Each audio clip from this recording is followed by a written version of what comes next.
Bodgies and... Wait, no, this isn't gonna work. Let me move this out the way. Oh boy. G'day, Bodgies and Wedgies, and welcome back to the channel. I'm very giggly and I'm very gleaming today because my box of corals from REEFSTOCK have actually arrived. Now, I was actually sent these corals from Nick at Nick's Aquarium, Oceanarium and Terrarium. For simplicity's sake, I'm going to say Nick's Aquarium. But all the corals that I purchased at REEFSTOCK, Nick was kind enough to take back to Queensland, back to his store, keep them for a week and then send them back to me. So I've got to say a massive thank you for actually going out of your way, Nick, to send these corals out to me. He didn't charge me anything for postage or anything like that. So it's just really great to see the kindness that people like Nick, his family, and just how awesome the aquarium hobby can be at times. I know we always go through our ups and downs with our tanks, but when we connect and really find awesome people in the community, it just makes this hobby way better, and that's what I'm for. Now, if you missed out last week's video, I'd highly recommend that you do go ahead and check that one out first before you watch this, just to get a bit of exposition about some of these corals and how my experience at REEFSTOCK 2022 was. But I say, without further ado, as always, let's acknowledge the traditional custodians of the land and the people that are managing our land.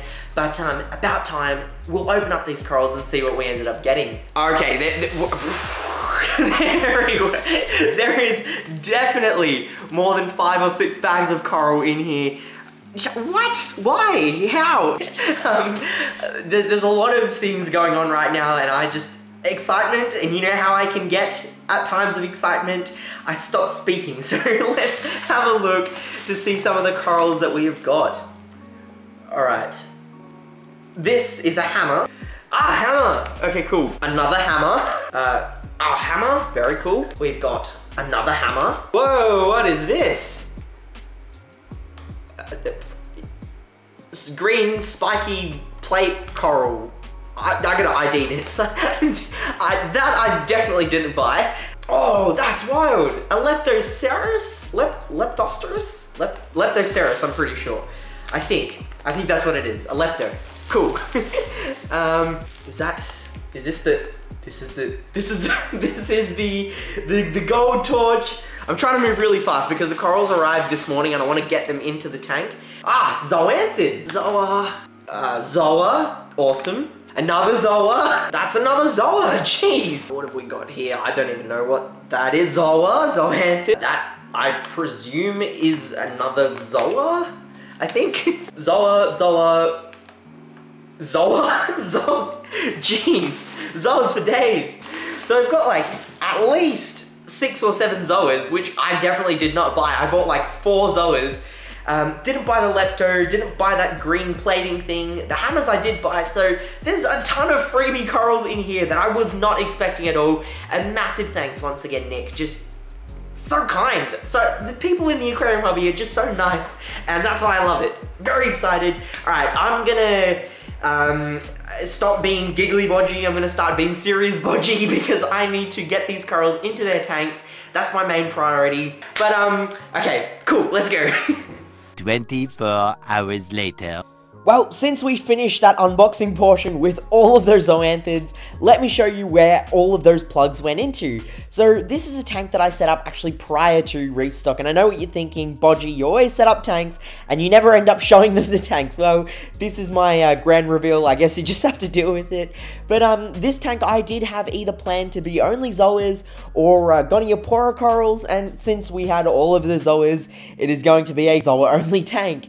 Let's have a closer look because here I'm just showing you a vast majority of the Zoa plugs that arrived, but obviously there was about 7 or 8 different zoanthid types that were like some Sakura Sunrise, some toxic green Palithoas, there were like some People Eater Palithoas. There's a bunch of different colors, and I'm still getting on top of my Zoa identification, but just the absolute vibrancy of some of these Zoas is through the roof, and I'm loving how this is becoming this species only with just the 2 clownfish and Zoas. The final coral that I added into this 30cm cube Zoa tank was what I apparently think is an orange Leptocerus. It may not be a Lepto, it could be like this weird encrusting Montipora, whatever it is. I'd love to hear your identification in the comment section down below, but I'm absolutely loving just that sort of like brown orangey fudge color that it has with these really cool vibrant purple spots. But speaking of vibrancy, let's move into the 40cm cube tank. This is my pride and joy nano reef, and here you'll see that the Euphilia garden is absolutely chock-a-block now. This is something I've wanted to do for like a good 6 months, and finally I've got this massive wall of just Euphilias, which I'm absolutely loving. So this footage that you're seeing at the moment is actually under white lights. However, something that I've really enjoyed doing is actually checking out the Euphilia garden under blue light. And this is easily my most favorite time of the day to look at the saltwater tank, because I can really see how much these corals are fluorescing.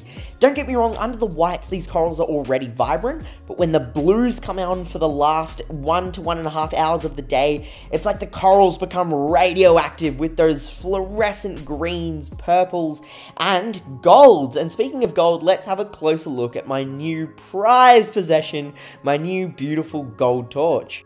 The gold torch was only a coral that I recently fell in love with, and ever since then I've been just totally infatuated with this vibrant gold looking coral that is just so cool, and I always love seeing it in other people's tanks, but the fact that I finally have one is just an absolutely amazing feeling.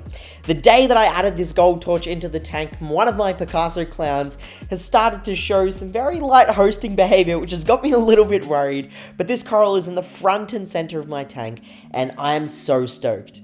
The final coral that went into my 40cm cube was this green spiky looking thing. I honestly have no idea what it is, but it does look very similar to that of a Montipora. I'd love to hear what your thoughts on the identification of this coral is. Honestly, it was one that I was never expecting, but I'm so glad that I added this coral in, because the shade of green that it has is something that I don't have in the tank.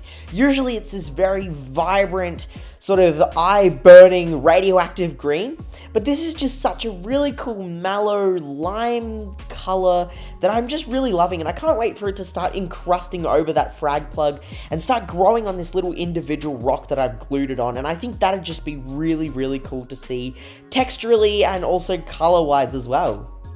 Alrighty, bodgies and wedgies, I really hope you enjoyed that coral unboxing video. The biggest coral unboxing we've done up until now on the channel, and I am absolutely all for it, because the 40cm cube tank is just getting closer and closer to just being completely chock-a-block full of corals, and I'm just loving how full it's looking at the moment.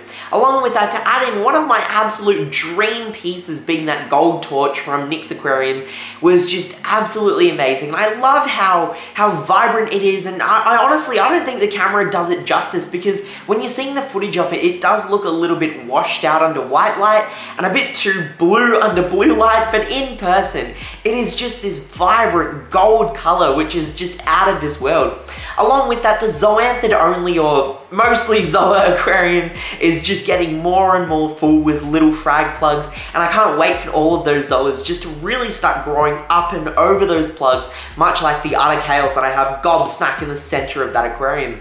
But honestly, I can't even remember how many zoas I added into that tank that Nick sent me in this unboxing, so I'll have to like rewatch the video myself to find out all of the different, the quantity of different zoanthids that I added there.